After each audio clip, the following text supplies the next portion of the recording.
Welcome to Catalytic Curiosity. I am your host, Jaymes with a Y O'Farron, with Catalytic Conversations. I serve remote professionals and hybrid organizations with coaching, consulting, and training to help them reconcile humanity and technology, leading to healthier, digitally integrated lives and teams. On this podcast, I'm embarking on a journey of discovery to unearth the roots of digital mastery and maturity beyond mere adulting. I interview insightful and intriguing experts, exploring how we can develop sage-like maturity with intention in today's digitized world. Today's episode brings Glen Stevens to the table to talk about mental fitness. I met Glen here in Fargo recently, and I have just fallen in love with how much wisdom and knowledge he has. Most business leaders know what they need to do, but they lack the mental fitness needed to execute at the peak performance to experience the next level of success they want. As a former pastor turned spiritual entrepreneur, Glen coaches them to build their mental fitness and maximize their execution of simple business disciplines to grow their businesses. When they succeed, they are in a position to make our world a better place to live, work, and worship for everyone. That's why he does what he does as a business coach at Teleion. Today we talked about mental fitness. We also talked about positive intelligence and how we can encounter the stresses and challenges of today's complex technological landscape with intentionality and maturity. This is going to be an amazing conversation that has a ton of practical, actionable insight for you to put into practice right away to improve your life. So buckle up and welcome again to Catalytic Curiosity. Well, welcome, Glen. I am super excited. We keep having amazing conversations every time we get together. And I am super excited about this conversation because we get to have it and share it with other people. That's awesome. Yeah, I always like talking with you as well. It's great. It's great. I love meeting all amazing people. And you're one of the amazing people that I've met here in Fargo since I moved here. And you introduced me to other amazing people. In fact, actually, I think it was because of you that I got in touch with Patrick, who's the first episode on this podcast. So he actually beat you on the podcast. Nice. But nice. You work with coaching with mental fitness and a few other things in your bailiwick too. So talk a little bit about what you do, what your unique offering is, and what brought you into it. Yeah. So the name of my company is Teleion. It's T-E-L-E-I-O-N, which is a Greek word. And you and I've talked a little bit in the past. I'm not going to geek out and nerd out on the Greek on everybody here, but if you want to, look me up. But anyway, it means link in the show notes. It means fully mature, and comes from the Greek word telos, which means end or goal. So it's like when I've reached the end or goal for which I was designed and created, now I am Teleion. And so I love the imagery of that, of movement to human flourishing and being all that you were meant to be. And so that's so perfect for this podcast, about maturity in online places and developing that maturity. That's so perfect. Great. Yeah, well, you might have to steal the name, but anyway, we'll just partner. So that's my coaching business. I'm a coach.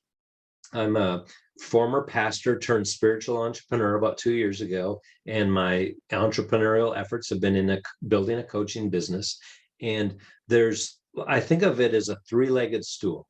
All right. So I am a certified business made simple coach. That's a company that came out of Story Brand, which is a marketing company. Now it's a department within Business Made Simple. But that's with Donald Miller, right? That's with Donald Miller. It's excellent stuff. Awesome. Yeah, awesome stuff. And so that's a whole bunch of business frameworks and business disciplines that I can coach people on and help them. If they want to go after it by themselves, great. But we all need help every now and then. We do. So I can coach people in that respect.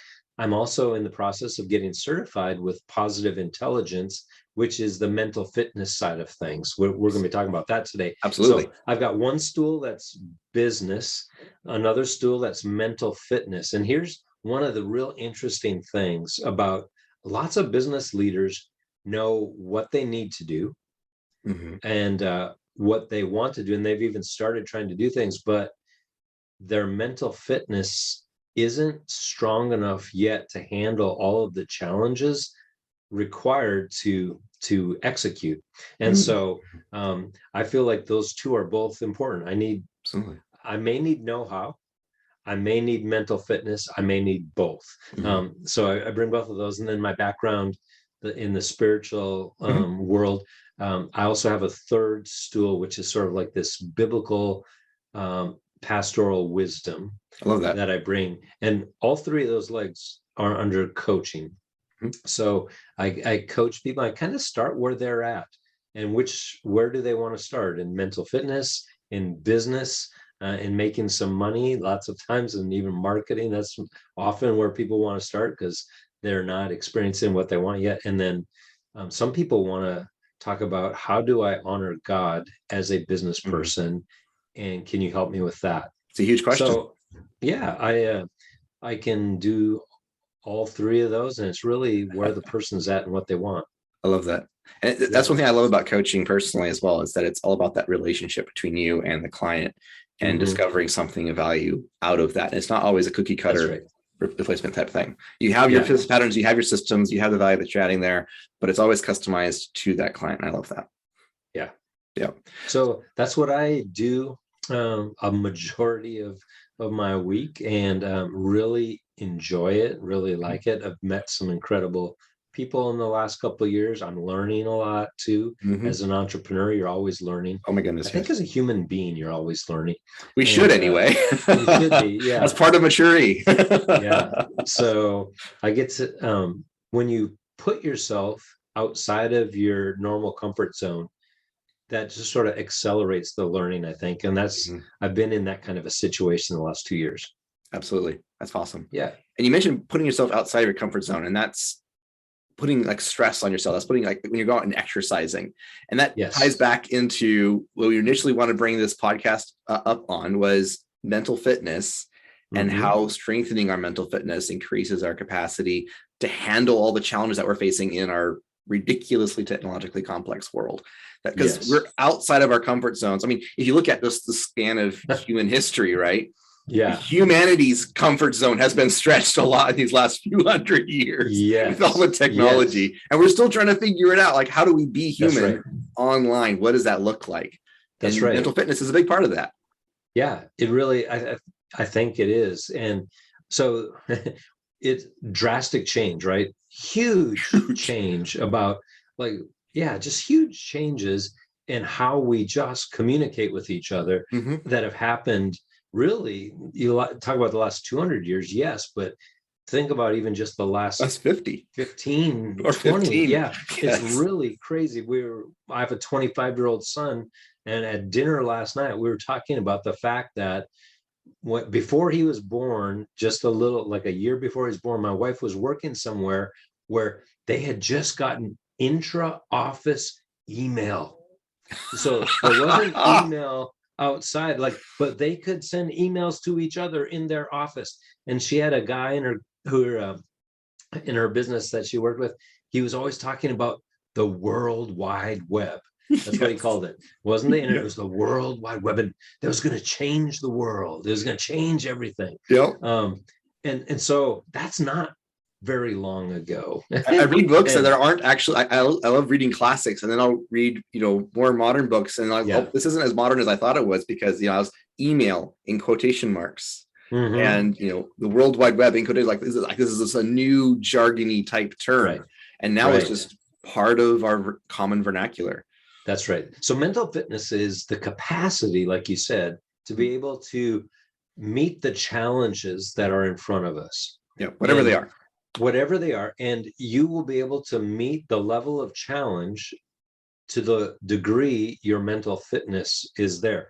So the analogy is pretty similar. Like, if I wanted to go climb a mountain today, but my physical fitness was at the level that I could climb a hill, I could have a goal of climbing a mountain.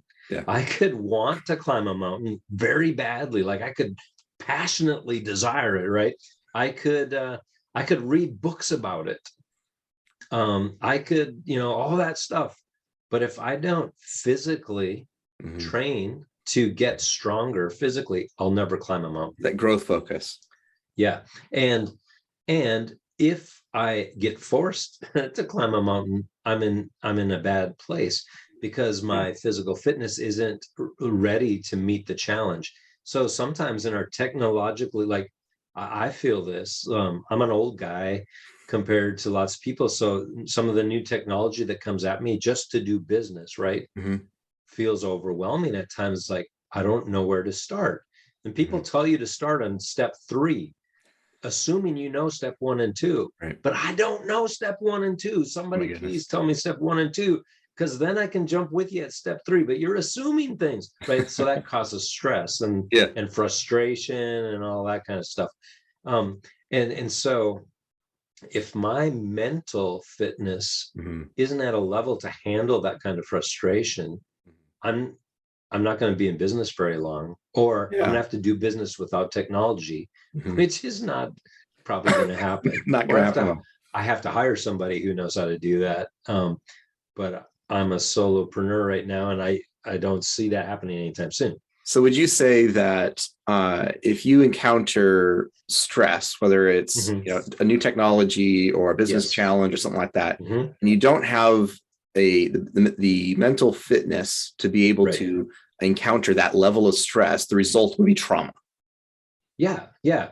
It's going to be trauma. What I like to think, either what kinds of emotions am I experiencing? Are they Mm-hmm. negative emotions like trauma, Mm-hmm. like anger, like Mm-hmm. frustration? Like you can think of all those negative Mm-hmm. emotions that you feel. You can feel depressed. You can feel lots of Mm-hmm. different emotions, rather than the positive emotions. When you're getting, you can recognize, one of the things that helps you recognize your mental fitness isn't quite able to handle the challenge you're facing is when all of a sudden you're flooded by these negative emotions. That's a Like the overflow clue. gate. That's a clue that right now my mental fitness is not ready to meet the challenge that I'm facing right now. Mm-hmm.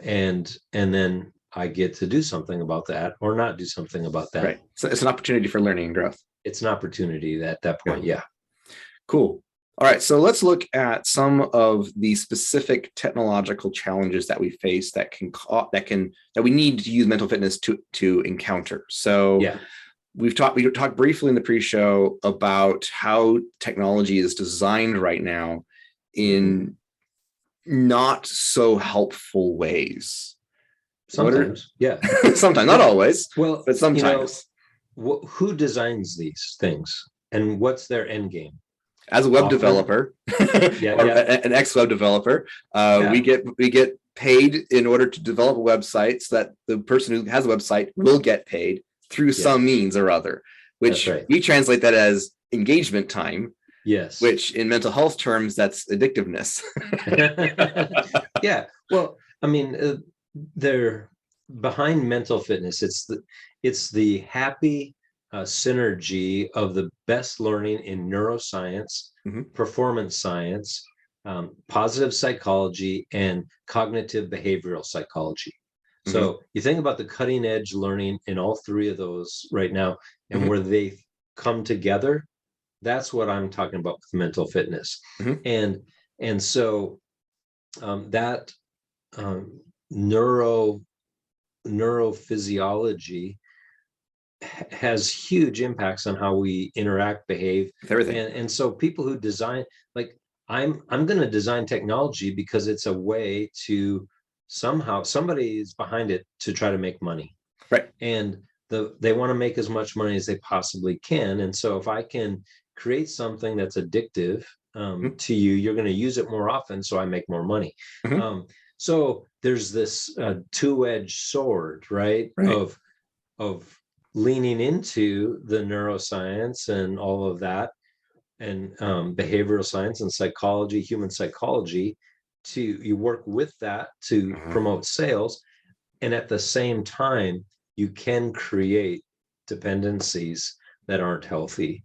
Right. And mental fitness is um, one way to help try to make sure we don't get overly dependent on any Right. technology. Because as we develop our own mental fitness, and learn about the same kinds of tools and techniques and research that Yes. corporations are using, we can learn how to be able to encounter those influences and take control of it for ourselves. Yes. Yes. So that we don't have to just, run away from technology completely and say, oh, it's all bad, it's all evil.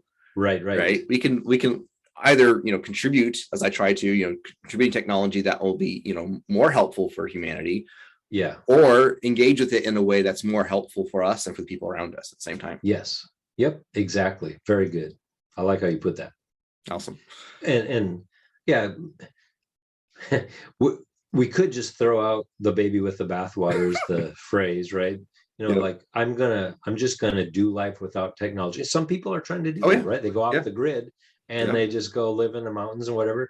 And that can be a viable option for some people, but yeah. And it that may be the best solution. But what percentage of the human population is that the best solution for? Not the majority, I would say. Not very many. So it's not realistic for most people. So we need to come at it a different way. And I don't think technology is bad in and of itself. Right. Most things, money isn't bad in and of itself. Any good thing made an ultimate thing is a bad thing. Right. Yeah. Love that way of putting it. And I always look at technology as an extension of humanity. It magnifies what's already there. Yeah. Right? It's not something it shouldn't be something antagonistic to us, but there's all kinds of influences and things that are trying to turn even ourselves against ourselves. So obviously going to turn technology against us. Yeah. But looking at it and saying, okay, this is something that should serve us rather than us serve it. I love that. So critical. Yeah. Yep. Exactly. So I think, maybe what we should talk about is, well, what the heck is mental fitness then? Yeah, absolutely. And so what are some tools? How can we combat this? Yeah. So where I've learned about this a year ago, I wouldn't have known about this at this level of ability to help others with it. But I've been learning from someone named Shirzad Shamin. Shirzad is SH, Shamin is CH, CHAMINE, and he wrote a book called Positive Intelligence, where these concepts are spelled out. And there's a website called positiveintelligence.com, right? So people who want to dig in more to it, they sure can. For sure. But what he's done is he's done all the research and he's done factor analysis. What factor analysis does is it gets to the core pieces of something. And in mental fitness, there's 3 core muscles that's all there are 3 muscles for mental fitness. And that is the saboteur interceptor, which even sounds like a muscle, doesn't it? It's almost got that Latin or Greek saboteur interceptor. But that's the muscle that recognizes when we're getting hijacked by negativity and negative thinking. So that's one muscle. The other muscle is the self-command muscle. And that's the ability, that's the muscle that allows us, once we've recognized we're getting hijacked, like the red light is flashing, it's the ability to calm our minds, quiet our minds, to be able to stop going down that neural pathway and then command our mind to begin thinking a new way to create a new neural pathway. And that into the part of the minds, the regions of the brain, which we'll call the sage muscle. I love it. So a sage way of living. So that's the third muscle, the sage muscle. Saboteur interceptor. These are the ways we sabotage ourselves. This is when we get in our own way, when we become our own worst enemy, when negativity takes over, when we can't handle the challenges in front of us and it spirals downward. Being able to recognize when that's going on and what's going on.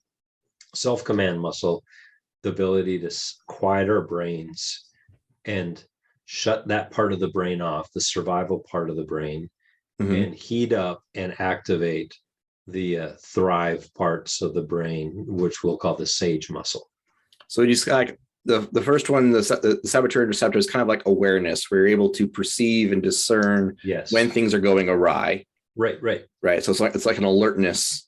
Yeah. Right. And then the command and directive type one is like being able to have discipline, where like it's like the executive dysfunction in the inverse. So the actual executive function that you struggle with when you have ADHD.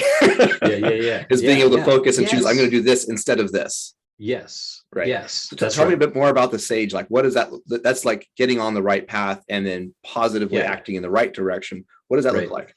So the sage regions of our brain, so the thrive regions, there's 5, like, let's call them sage powers. Okay. One is empathy. Like something from Naruto or something. Yeah. Well, one is empathy. So the parts of our brain where empathy, grace, love, compassion, forgiveness. Okay. That's where that's at. That's like connection type abilities. Yeah. And that's not just for others. Like we need to show empathy and love to ourselves. Absolutely. And so it's both external and internal of those emotions. There's also exploration is a part of like the fascination with the world, curiosity, and seeing things, discovering things. It's like being a fascinated anthropologist, where you go to just discover what is, or you're doing just pure research to try to find out what is happening. So that's part of the sage region of the brain, that muscle. Innovation comes from that. So being able to think outside the box, the brainstorming function areas of our brain, that's part of that. So we want to be able to utilize that. And then meaning and purpose. So discovering and finding where meaning and purpose lie, and then living there and going in those directions, like recognizing it and being able to weigh it and know this is a truly valuable meaning and purpose, rather than anything else that's less valuable. So should I play this video game for the next 8 hours, or should I go to work? And where is meaning and purpose most found? That maybe it is found in the video game, but probably not. For me, like, do I want to get on my phone and read a few more meaningless things? Just sort of running through the news. Or should I have a conversation with my wife about our relationship? So which one's going to have more return on your core values? Where do I get meaning, and where is my meaning and purpose? So I want to be able to go there. And then the last power, we'll call it, of the sage muscle is after we've got meaning and purpose, is the ability to take clear, calm, focused action. So that ability critical. To activate. What I know what I want to do. I know that it's tied to my meaning and purpose. Now I'm going to actually do that. That commitment and follow through with a clear-headed, focused, calm way, instead of being all worked up or freaked out or whatever. I love that. That is so powerful. And that model is so useful for being able to see these different domains of how we interact with different things. And it resonates in my own research of looking at all kinds of different patterns of thoughts and understanding of how things are. I recognize that. I recognize that. I know that, but seeing it all put together like that is really cool.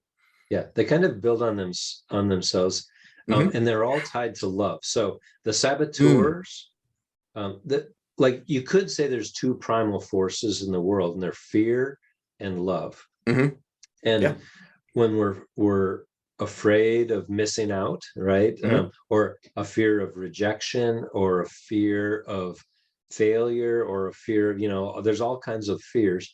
That's where the saboteurs live, and they feed on those fears, and they constantly lie to us about Yeah. those fears. Right. Okay.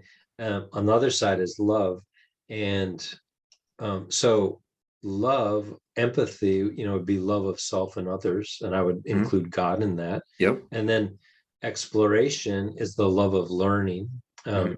Innovation is the love of possibility and creation. Um, Meaningful meaning and purpose is the love of real true value, and then activation is the love Mhm. of creating something new and making it Right. happen. That So sub-creative act. yeah, and they kind of build on each other when Yeah. you are able to emotionally be in this place of grace and love and Mhm. empathy. You're open then to seeing what's Yeah. around you. When you see what's around you, you learn. When you're learning, you see things that aren't working. So you start to brainstorm and look at outside of the box ways of making the world a better place than it Mhm. currently is. I love And it. then when you see that you're making the world a better place, now you're tied into meaning and purpose, right? And which then can be what propels you into taking that action that you need to Right. take. So what I love about this whole framework Well, it is, tells a story, which goes back to the story brand. yeah, it does tell a story, and it's integrated and holistic, and it recognizes my humanity, Yes. so I can deal with technology Mm-hmm. or other or evil or Mm-hmm. inhumanity. Mm-hmm. And there's a lot of that in our world, and it can eat us alive, or it can grind us into the ground, Mm-hmm. or we can take our mental fitness when we're truly mentally fit. Any outcome or any outcome or circumstance, we can look at it and say, how do I turn this into a gift or an Yeah. opportunity? I love that. Yeah. And That's that's what. really the underlying core idea for mental fitness, in my opinion, is what taking anything, any experience you're in, any Yeah. outcome you've experienced, and there's a lot of bad outcomes that come, right? Oh, yeah. And asking, how do I turn this into a gift or an opportunity? And thinking about that and living with that, and then letting that move us into a new direction. I love it. There's one thing that in dealing with digital burnout and dealing with people who are struggling with all Mm-hmm. the overwhelm and the frustration and how it puts Yeah. you into a defensive mindset, right? Yes. And it disconnects our ability to connect with other people and to have a solution based Yeah. mindset, right? Right. And this is one of the core strategies to fix that is to think from a connection first mindset. How Yes. can I look to the value in other people in this Mm-hmm. situation? And it short circuits that defensive cascade of fight, flight, freeze, appease, and all of Yes. these non-constructive Yep. reactions that That's the we have. survival brain. Yep. Exactly. If we can switch that into a response where we're moving forward with love as opposed to fear. Because Yes. one of my pet peeves is how so many people think that you just got fight, flight, and sometimes Right. freeze, right? But there's also that Right. fourth appease, and people Yeah. sometimes think that they're acting positively, but all they're doing is they're just like throwing their values and their boundaries at people in a defensive reaction, and they're not being Mm. constructive in developing a relationship. They're not Yeah. acting out of love, they're acting out of fear, and there's still no constructive effect there, and they're Right. still in a burnout mindset, they're still in a defensive mindset. So Yes. you look at it from a sense of love, of Right. active love that leads to action that is Yes. benefiting others as well as yourself, Mm-hmm. and bringing healing into the world around you. That is what actually gets rid of the defensive mindset and brings healing. Yeah. Yeah. It's a different pathway. When you talk about neuroplasticity and our brains Mm-hmm. and the way we were created to function, it's the there's it's like these little neural pathways are roads, highways in our minds Yeah. of where our thoughts travel.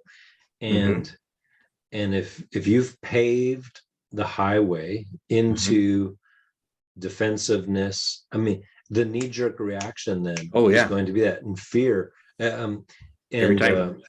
yeah, and that's a lot of our experiences. We all have those, Yeah.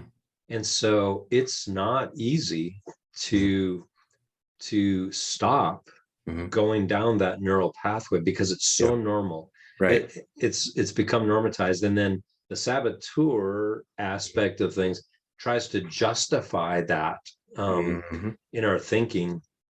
It's real tricky in that respect. So having a plan or a way or some tools to be able to recognize that and stop that, and then actually like clearing the brush for a new path that eventually you can pave Right. into the sage, these Yeah. positive areas of the brain.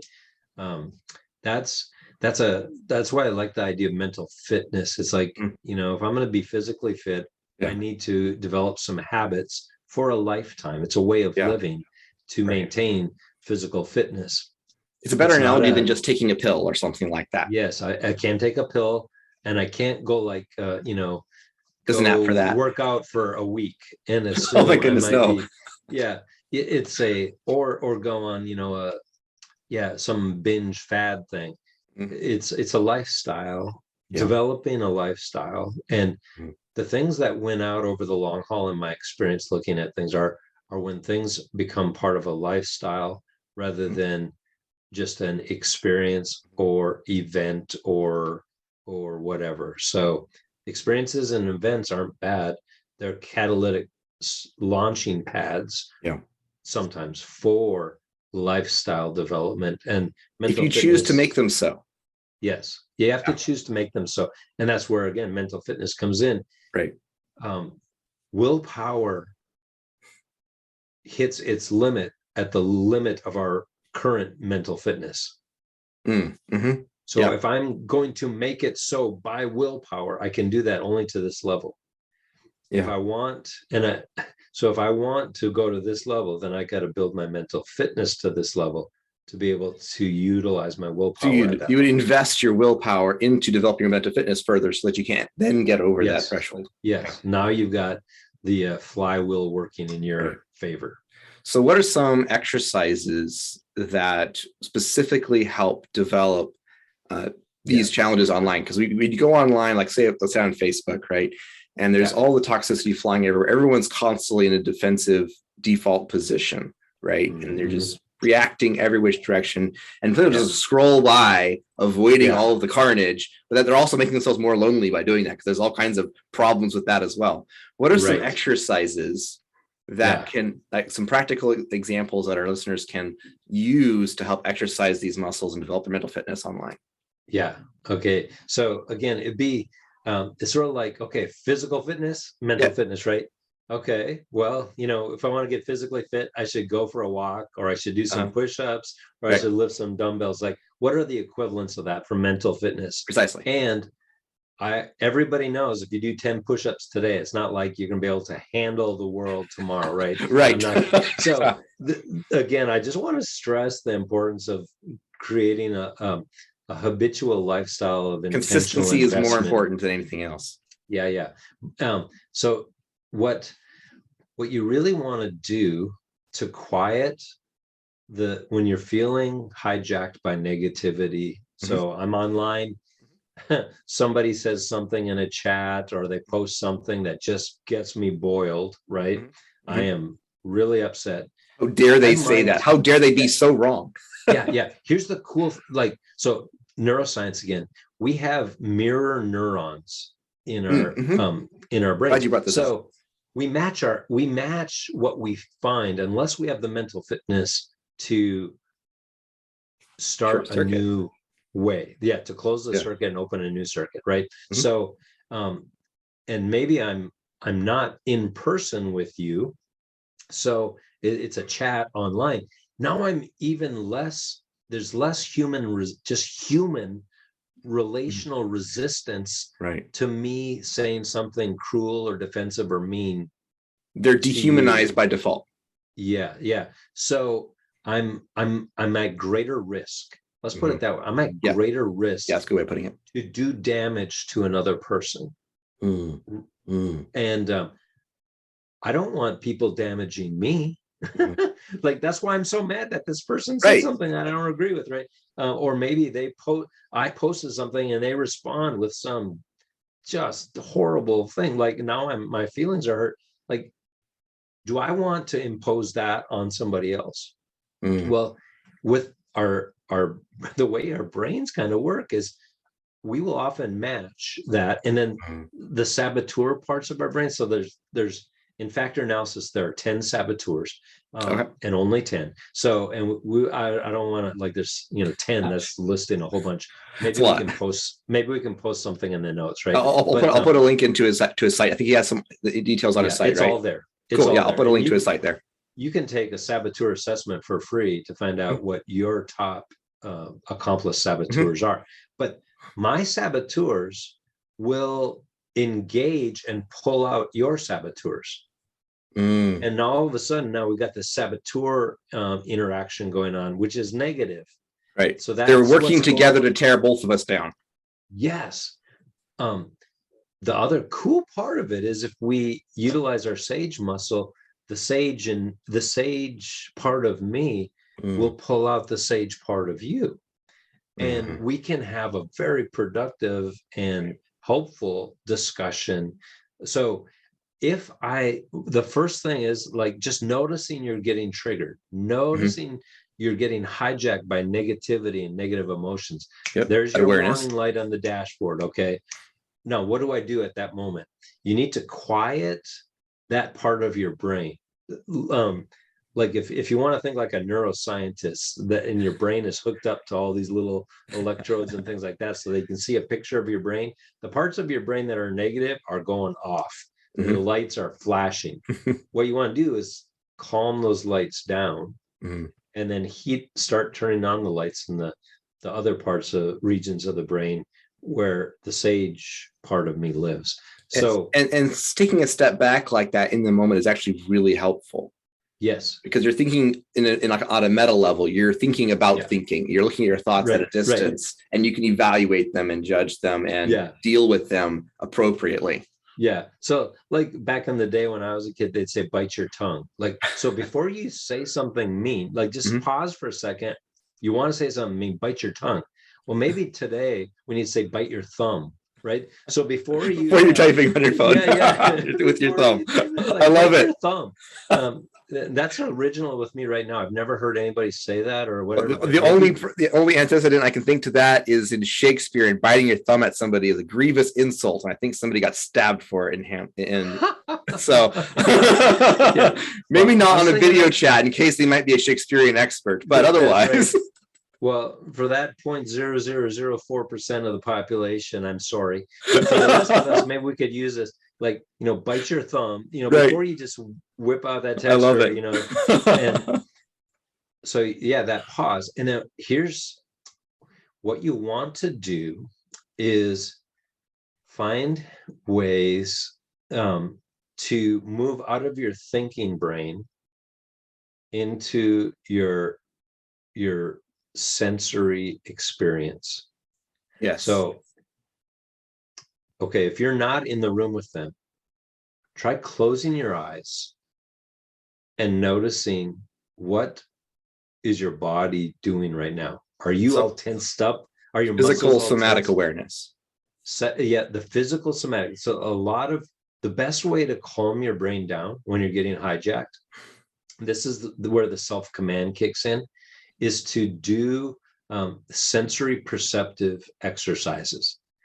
This is where you gently tell the thoughts you're having to go stand in the corner for a while, and you just focus on your sensory experience. So right now, if I were to close my eyes, like, okay, I've been having some back problems, so okay, I feel some muscle tightness in my shoulders. I just noticed that. I notice that I'm sitting down, so the weight of my body is on my chair. and I just sort of feel that. My feet are on the ground, and now when I think about my feet, I feel the weight of my feet on the ground. I notice what parts of my feet are touching the ground. Okay, so if you've ever done some mindfulness work, this is going to sound very similar to that. Or like the sensing of the feet, the sensation of the breath going past the entrance of your nostrils. Yes. Being aware of your breath. Yeah. Here's one of the, so this is, we call these PQ reps. Positive intelligence quotient reps, PQ reps. So to move, I want to transition. The transformation is from negative to positive emotions. So my negative emotions, I want to go to positive emotions. So I need to do some positive intelligence quotient, my PQ, I want to raise that. So I got to do some reps. I got to do some, so all of these sensory perceptions can work for that. Here's what the science tells us, the neuroscience, is just 10 seconds of focusing on a sensory perception, sight, smell, tactile, feeling, auditory, hearing, just 10 seconds, ever so slightly, okay, 10 seconds isn't much, but ever so slightly, the survival part of your brain where the saboteurs hang out and throw parties are calmed down, and the sage part of your brain has been activated. So what if you did that for a minute or 30 seconds or online you have the time for that because it's asynchronous typically. Yes. So you have the time to take those few minutes to get to counterbalance the higher risk of dehumanizing the person you're talking with. Yes. So that's a huge advantage when we're talking about mental fitness, is if you aren't face to face with somebody or in a Zoom meeting with them or in hangouts with them or whatever, you have time to stop and go, I'm so stinking mad at this person right now. I want to yell at them, or I want to just, I want to crush them and say something. So it's like, wait a second. So this is where I love Jesus teaching, like, do to others what you'd have them do to you. It's like, I don't want anybody doing that to me. Right. So what kind of human being do I want to be? Do I want to be that kind of human being, or do I want to be someone who is kind to other people and helps other people and encourages other people? Okay.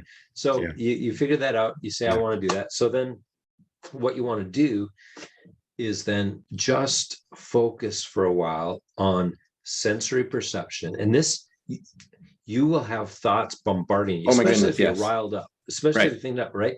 Like all you do is that's normal. That's all right. Just gently tell those thoughts to go stand in the corner for a little while and then go back to the sensory perception. So I might be like, I'm looking at you right now.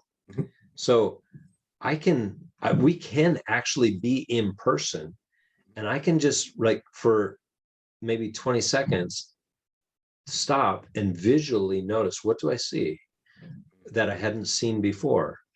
I hadn't thought about the colors in your shirt before. I hadn't thought about the patterns of the threads in your shirt before. I hadn't looked at the direction the books in the bookcase behind you were leaning.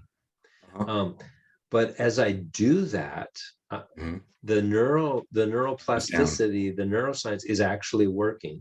Okay. And over time, this will help you, but like in the moment, you got to try. You got to try this stuff. Here's a few of my favorites. So one is the breathing. Just stop, and I can close my eyes, but I can be with you right now, and I can notice my stomach and chest going up and down as I breathe. I can notice the temperature of the air as it comes in and the temperature of the air as it goes out, especially if I put my hand up here for a little bit and then notice that. It's like, interesting. I can rub my fingertips together Oh yeah. so intently and carefully that I feel the ridges of the fingertips against one another. Yeah. That's one of my favorites. The It's very breathing is subtle. very subtle. You can do that again in a meeting, in a Yeah. boardroom with somebody, and they're like going off and you're starting to lose it. You can just sit there and all of a sudden go, okay, just focus on my Yeah. fingertips for a few seconds here. Calm down, calm down. So I can stop and go, what sounds do I hear in here that I just wasn't hearing before? Mm-hmm. What's the farthest away sound I can hear right now? Mm. What's the closest sound I can hear right now? Like so Mm-hmm. huh, we've got these incredible bodies that we've been given, Mm-hmm. um, created by a brilliant mind, in my They're opinion. part of who we are as They're humans. part of who we are as humans. Um, and they're part of the gift is Yeah. we can use them to Yeah. help us be the kinds of people we want to be, Mm-hmm. even if I'm in a difficult conversation. So, Yeah. I gave some hints there. Just noticing my breath Mm-hmm. and focusing on that. And when a thought pops in, I just go, okay, hi, thought. You can go stand over there for a while. I'm going to continue thinking about my breath. And then, Right. and so I want to get out of my thinking brain and into sensory perception. I love it. And I can do that for 10 seconds. Maybe I can do that if I'm home all by myself. Maybe I do that for 2 minutes. Mm-hmm. Maybe I do that for 5 minutes if I'm really riled up.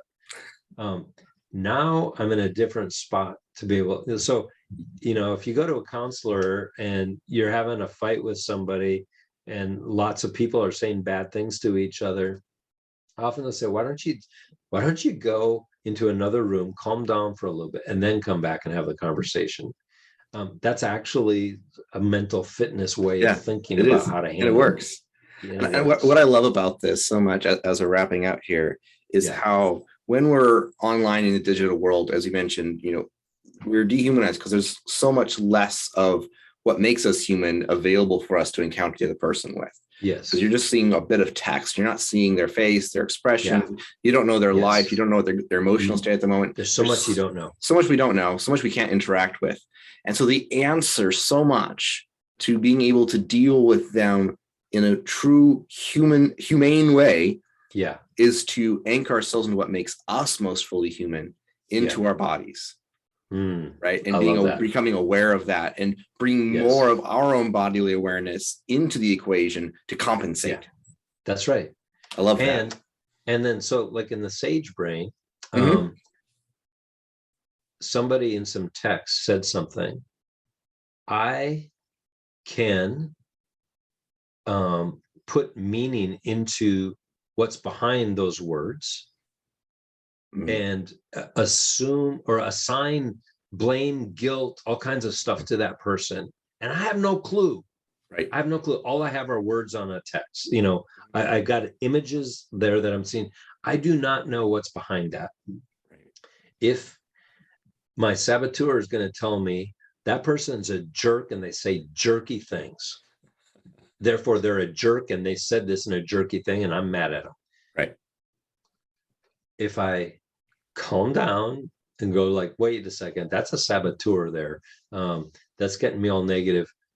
I stop. Maybe I just take a few seconds to rub my fingertips together and go, okay, maybe I'm going to assume the best about this person. I'm going to say, what? I'm not quite sure what you mean when you said that. And I'm a curious question. You ask a curious question. Now that's explore. Yes. So I show empathy. To the other person. I treat them like a human being and assume that they're not a jerk. Right. Instead I show empathy to them and probably some empathy to myself because they're probably saying something that's making me feel like I'm a jerk. All right. So I was like, hey, wait a second. Those are both lies. I don't think they're a jerk and I know I'm not a jerk. Okay. So, and then I calm down and then I go like, okay, what what part of my sage muscle do I need to use? Do I need to explore here? And I think like at this point, okay, yeah, I need to explore what are they actually saying? And maybe they are a jerk and maybe they are saying jerky things, but you don't know that yet. So, but once you confirm that, then you can say, maybe I'm not going to talk to you anymore. And use the activate power, right? The activate power Right. is like a clear, calm. It's like, I don't need this in my life, so I'm out. Bye. Right. But if you can do that, like if this is somebody you live with, your child, your parents, your coworker, well, then you need to have some more conversations, and that's human. Yeah. And that's the way you get there. I was just talking with somebody else. The real human relationship, it goes like this. You start at pseudo relationship, and all of a sudden somebody says something that makes you go, what? You believe that? Or you think that? What? And what you do, that moment you've entered into the tunnel of chaos. And in the tunnel of chaos, you either decide to bail on the relationship or work through it together. And when you come out the other end, you have true relationship. You have a solid, meaningful. It's the only way to get to a true relationship is through that tunnel. The only way to get there is to go through the tunnel of chaos. I love that. And in the tunnel of chaos, the most important thing you can do is you have to choose not to try to change the other person, but accept them as who they are. And so that takes some mental fitness. That takes some mental fitness to be able to do that. I love that. So, I'm tying everything to mental fitness right now. Absolutely. I love it. This is great. And I really appreciate you sharing all this. This is really valuable stuff. And I'll go back and catch the links out of here and put them in the show notes for everybody.